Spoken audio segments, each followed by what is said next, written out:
नमस्कार, जय श्री राम। कभी कभी इंसान अपनी गलतियों से सबक सीखता है, पर कुछ लोग ऐसे लोग होते हैं जो अपनी गलतियों से सीखने का नाम नहीं लेते। इस वक्त रोहतास और कैमूर विधानसभा क्षेत्र में इस एरिया में घूम रहा हूं और यहां पर कई विधानसभा ऐसे हैं जहां भारतीय जनता पार्टी और एनडीए आराम से चुनाव जीत सकती थी, लेकिन इन्होंने मेक श्योर किया कि हम चुनाव कैसे हारें। और सिर्फ एक विधानसभा तक ये बातें सीमित तो नहीं रही है। आते हैं पहले कुम्हरार विधानसभा में। कुम्हरार विधानसभा में कायस्थ समाज का विद्रोह, पहले विरोध होता था, अभी विद्रोह में बदला है। वहां से जनसुराज के केसी सिन्हा जी लड़ रहे हैं। मैथमेटिशियन है, रिनाउंड नाम है, और सम्मान की अगर बात की जाए तो संभवतः हम में से कोई भी ऐसा स्टूडेंट नहीं रहा होगा जिसने अर्ली एज में केसी सिन्हा के मैथमेटिक्स को सॉल्व नहीं किया हो। यानी आपने अगर केसी सिन्हा को सॉल्व करना शुरू किया तब जाकर के आप लोग बात करते थे कि हाँ ठीक है, तुम्हारी मैथमेटिक्स, गणित तुम्हारा ठीक है। ऐसे आदमी को जनसुराज ने टिकट दिया। कायस्थों का विरोध विद्रोह में बदल रहा है और पहली बार ऐसी सिचुएशन आ रही है जहां पर बीजेपी जो सीट 25-30 सालों से नहीं हारी है वो हारने के पोजीशन में है। तो यह हालत ऐसा नहीं कि रोहतास और कैमूर में इन्होंने बदल दिया। भभुआ सीट परंपरागत रूप से ब्राह्मणों की सीट हुआ करती थी। भरत बिंद वहां से खड़े हैं। मेरे दृष्टिकोण में जो मेरा भ्रमण रहा है इस पूरे रूट पर, किसी भी प्रकार से भरत बिंद के लिए संभावनाएं नहीं बदल रही। युवा ब्राह्मण कहीं जनसुराज की तरफ जा रहा है। हाँ, वोटों के विभाजन के कारण, किस्मत के कारण अगर क्लोज मार्जिन में जीत भी गए तो ये हार ही मानी जानी चाहिए, क्योंकि वो आपका स्ट्रांग जोन रहा है। इसी प्रकार से आप चैनपुर की सीट देखिए। जमा खान को टिकट देने के लिए जदयू ने हर वो प्रयास किया जो उन्हें नहीं करना चाहिए था, और जमा खान को टिकट तो दे दिया, लेकिन उसका परिणाम अब यह है कि वो संभवतः तीसरे नंबर की लड़ाई लड़ रहे हैं। बीएसपी और महागठबंधन के बीच मुख्य लड़ाई नजर आ रही है। इसी प्रकार से करहगर की सीट, वहां भी उस सीट पर अगर आप जब जाएंगे करहगर में तो रितेश पांडे एक नाम उभरा। ब्राह्मणों ने वहां भी उसको चुनना शुरू कर दिया। हालांकि मैं किसी भी अश्लील गायक के विरोध में ही रहता हूं जिसने भोजपुरी समाज में योगदान देने की जगह भोजपुरी समाज में अश्लीलता फैलाने का काम किया। मैं इस प्रकार के लोगों के विरोध में रहता हूं और यहां भी मेरा पॉइंट ऑफ व्यू वही है। लेकिन वहां पर करहगर में अप्रत्याशित रूप से बीएसपी बहुत अच्छा परफॉर्म कर रही है। जो वशिष्ठ नारायण सिंह एनडीए के उम्मीदवार हैं जेडीयू से, उनके लिए मुसीबत का काम कर रहा है। अब आते हैं मोहनिया सीट। मोहनिया सीट पर जब हम आएंगे तभी आप समझेंगे कि चेनारी में क्या हो रहा है। मोहनिया सीट में छेदी पासवान के बेटे को महागठबंधन के नेताओं ने सपोर्ट कर दिया। यह तब हुआ जब उनके एक उम्मीदवार का नामांकन जो है वो रद्द हो गया। अब वहां से बीजेपी ने दूसरी पार्टी के आयातित महिला को बुलाया और टिकट दे दिया। हालांकि उसकी आवश्यकता नहीं थी, लेकिन बीजेपी को लगा कि हम कुछ भी करेंगे तो हम तो जीत ही रहे हैं, इस देश में लोग तो कर ही रहे हैं। तो ये वो टैक्टिक्स थी हर जगह पर जो अप्लाई की जाती है। लोकल चुनाव किस प्रकार से बनता जा रहा है। अब छेदी पासवान के बेटे छेदी पासवान सासाराम से बीजेपी के सांसद रहे। अब उसका प्रभाव क्यों चेनारी को आ रहा है? क्योंकि छेदी पासवान कि बेटे को अगर महागठबंधन सपोर्ट करा तो बदले में महागठबंधन भी कुछ चाहेगा।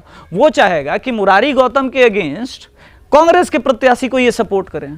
और पासवान सीट होती थी चेनारी की सीट, वैसे ही यहां के पासवान नाराज है।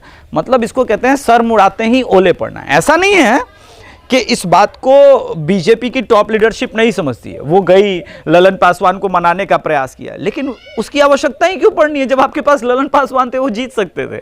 तो इस प्रकार की गलतियां। अब आते हैं सासाराम सीट पर। चमत्कारिक रूप से यहां भी वही हाल है। मतलब एक बाहर से आएंगी, मैं बाहरी भीतरी के इसमें नहीं पड़ता, लेकिन प्रश्न ये है कि जो नेत्री खड़ी हैं उन पर सासाराम की जनता को विश्वास कितना है, और लोकल नेता जिसको दिया जा सकता था उस पर कितना। तो फीडबैक को नजरअंदाज मुझे लगता है इस पूरे इलेक्शन प्रोसेस में एनडीए वालों ने खूब किया। सासाराम सीट भी जनसुराज और महागठबंधन और एनडीए के बीच फंसी फंसी सी नजर आ रही है। एक सीट जिसे आप कह सकते हैं कि संभवतः एनडीए के फेवर में यहां पर नजर आ रही है, वो डिहरी वाली सीट है, बाकी कुछ भी नहीं है।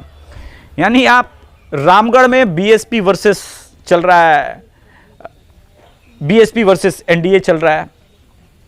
चैनपुर में बीएसपी वर्सेस महागठबंधन चल रहा है। बक्सर की सीट जरूर एनडीए के फेवर में झुक रही है, क्योंकि वहाँ पे आईपीएस आनंद मिश्रा खड़े हैं और उनका चेहरा बहुत क्लीन है, नीट एंड क्लीन आदमी है, इस कारण से वो लग रहा है। तो कैमूर, बक्सर और रोहतास में पिछले 15 वर्षों में मेरा प्रश्न है, आपने सीखा क्या? आप 2015 आ रहे बुरी तरह से, 20 आ रहे, 2024 का भी लोकसभा आ रहे, तो आप अपनी गलतियों से सीखते हैं। एक शेर है, ना उड़ा यूं ठोकरों से मेरी खाके कब्र जालिम, यही एक रह गई है मेरे प्यार की निशानी। तो वही तो आपके प्रेम की निशानी थी, करहगर का काया समाज, वही तो आपके प्रेम की निशानी थी, भभुआ का ब्राह्मण समाज, वही तो आपके प्रेम की निशानी थी। इस पूरे बेल्ट में एक पासवान की सीट होती थी, चिनारी सीट, तो आपने अपने प्रेम करने वालों को दूर किया आपसे, तो रिजल्ट तो आपके अगेंस्ट ही आना है। अब लोग ये कह रहे हैं कि भाई कुछ किया जाए, तो ऐसे में क्या कर सकते हैं? करा लीजिए। वो भी अगर आपको लगता है कि मोदी जी की रैलियों से, नीतीश कुमार जी की रैलियों से या खुद चिराग पासवान की रैलियों से कुछ बदल जाएगा, तो आप लोग वो करा सकते हैं। लेकिन मैं बता रहा हूं, ये बिहार का चुनाव लोकल होता जा रहा है, और जितना लोकल होगा, ये कैंडिडेट बेस्ड जैसे जैसे होगा, उतना मुसीबत बढ़ता जाएगा। ऐसा नहीं कि बाहरी फैक्टर्स नहीं है, पर लोकल फैक्टर्स हावी होते नजर आ रहा है इस चुनाव में। और अब हम आगे जाएंगे तो फिर आपको बताएंगे अन्य विधानसभा का क्या हाल है, लेकिन कम से कम यहां से तो रोहतास और कैमूर से पैक होते हुए नजर आ रहे हैं। एक सीट काराकाट के बारे में भी चर्चा करते हैं, जो सासाराम को इंपैक्ट करता है। काराकाट में ज्योति सिंह खड़ी हुई, और फिर वही राजपूतों का शुरू हो गया कि भाई ज्योति सिंह मेरी कैंडिडेट है। अरे भाई, एनडीए से 35 सीट मिला हुआ है, कितना चाहिए तुमको? वहां ऐसे करोगे तो बाकी सीटों पर दूसरे समाज के लोग रिएक्ट करेंगे। इतना कॉमन सेंस नहीं है, और अगर ये कॉमन सेंस बेच करके आए हो तो फिर तुम्हारी राजनीति कब समाप्त हो जाएगी तुमको पता भी नहीं चलेगा। तो ये जो सीट है काराकाट, वो रिफ्लेक्ट कर रहा है किसी अन्य सीट पर, और ये पूरे समीकरण को पूरी तरह से बदल के रख रहा है।